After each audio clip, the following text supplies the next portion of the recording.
Hi everybody. This is supposed to be a short video on how we find the other kind of extrema, and that's an absolute extrema, as opposed to a local one. Absolute is also sometimes referred to as a global extrema, and the reason for that is, in some sense, it's the absolute largest. Okay? Now, in what sense? Largest compared to what, right? There's always a comparison going on. We say something's the largest, compared to what? Well, the comparison is to the domain of the function that we're interested in. In this case, a closed interval. Okay? Now, we'll see later why a closed interval is especially nice when you're talking about absolute extrema, but for now, let's just go with it.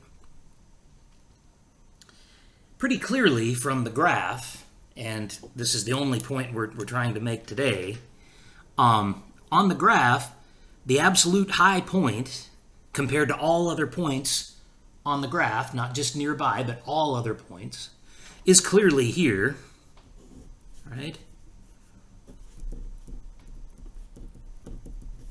We have an absolute maximum up here, just because 4 happens to be the largest value in terms of the y value on this graph. And down over here, we have an absolute minimum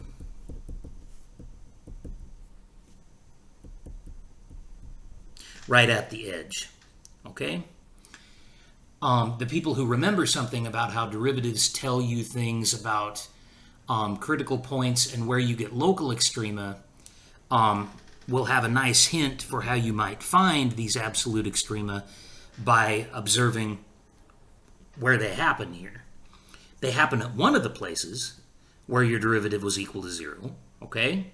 We just had to somehow find the place that actually mattered, the absolute largest place.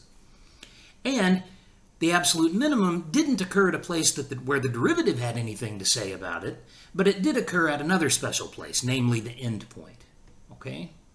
So end points and critical points will be important for us. But before we say more about that, let's write down precisely what an absolute extrema actually is. Okay?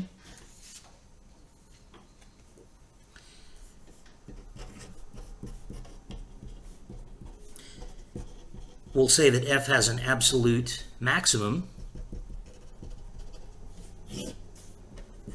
at x equal to c if f of c is greater than or equal to f of x for all x in the domain of f. So notice the difference compared to a local extrema. Here we're saying f of c has to be bigger than or equal to the function values for every single x in the domain, not just nearby, but everywhere. Okay? In this case, it's on the interval 0 to 10, but in general, whatever the domain of the function you have. Number 2, very similar for an absolute minimum.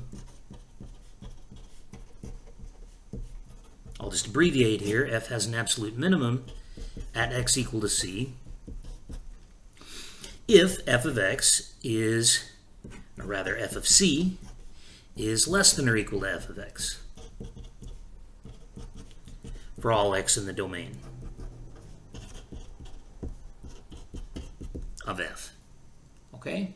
In other words, f at c is the smallest possible value compared to every other value in the domain. Okay? Absolute, global. That's what's going on here.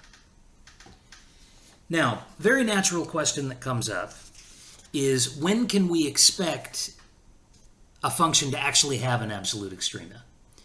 Now, based on the graph that was on the previous page, that might have been deceiving because it had both and it looked like everything was very nice. But there are situations and graphs where you don't necessarily have to have an absolute extrema. Okay? Now, one very obvious case, I hope, is where the function just goes on and on forever. Maybe you have something like this, right? If your function is just has values that can go on forever, going down to negative infinity and going off to positive infinity, it's going to be hard to have a maximum and a minimum value then, because your function just blows up in both directions. Okay? You have locals here and here, but not absolutes. So we want to throw out these unbounded intervals. Okay, they make life difficult. So let's look at what happens when I'm on a fixed interval. Remember I was talking about 0 to 10 on that other example. Here let's look at the interval -2 to 2, -3 to 3, and by the time we get here we'll see what the idea is. Just restricting the interval down isn't enough to guarantee an absolute extrema. I might have some break like this going on. Here I have a minimum, but I don't have any maximum. Now why is that? Well, it's because this function has a hole right here. My function value is actually down here at -3, but up here I can't ever quite get to that value. So if I was considering this point, I could always get a little bit higher. And then if I consider that point, I could get a little bit higher. There's no maximum value. You don't ever get to 0. So this has one, but not the other. Now over here, this has no minimum, because if it was anything, it's where that point's supposed to be, but it's not there. And we also have no maximum for the same reason. So this is a perfectly good function. Actually, if I wanted to say it was a function on the interval from -2 to 2, I should define the point in the middle, but it's a perfectly good function, happens to be discontinuous, and it's got no max and no min. So let's fix that. Let's get rid of the problems in the middle. Let's just say, okay, I've got a perfectly nice continuous function, but I throw out the endpoints. Well, now we have a similar problem. The minimum looks like it should be here, but that point's not included. So in fact, there is no minimum.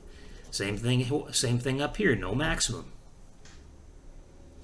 Hopefully everybody sees where I'm going with this. If you get rid of problems like discontinuities in the middle, and you don't do something silly like throwing out the endpoints, so in other words, you have a function that is continuous on a closed interval. Basically, it's just like a rubber band that's been continuously stretched through 2 points that you're already including, that you have chosen to include. You must end up with local maxes and mins in this case. I'm sorry, absolute maxes. But they might be at the endpoints, or they might be in the middle somewhere. But they're both there. Okay? The extreme value theorem summarizes this situation for us. Okay? What the extreme value theorem says is that if f is continuous,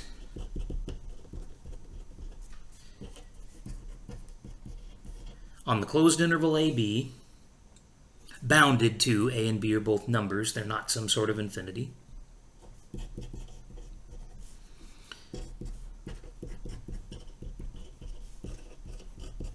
then f will attain both an absolute maximum on AB and an absolute minimum on AB. Guaranteed.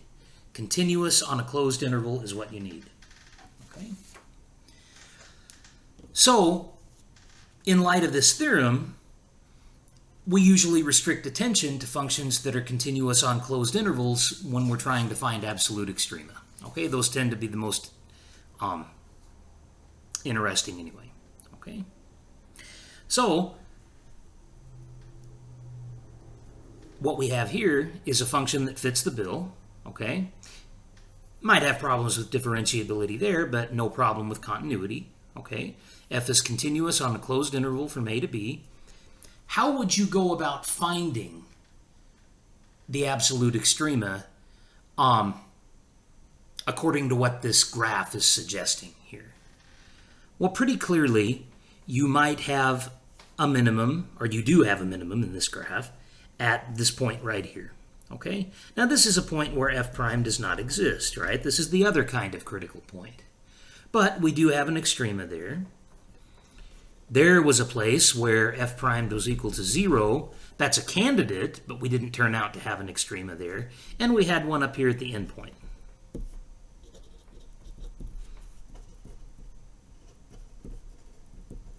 Okay, this is suggesting a nice procedure in order to find absolute extrema. Okay, so if you have a nice function like described up here, continuous and closed on the interval, then here's the procedure.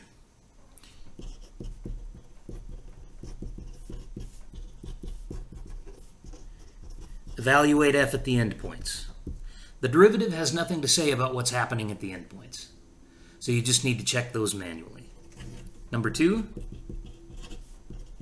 find all critical points.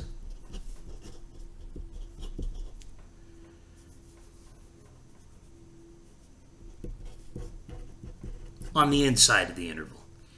Remember, we've already accounted for the endpoints, so we only need to look for critical points that are on the inside. Number 2, evaluate f at the critical points.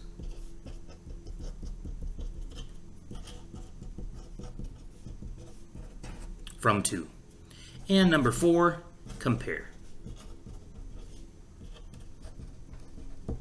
Your job at that point is to compare all these points that you've evaluated. You just find the smallest one and the largest one. Okay? When we have more derivatives to work with, we'll be using this technique to find our absolute extrema. Okay? We'll have to find the derivative, we'll have to find the critical points, and then we'll have to compare all these values that we need to check. Okay? But that will be the procedure.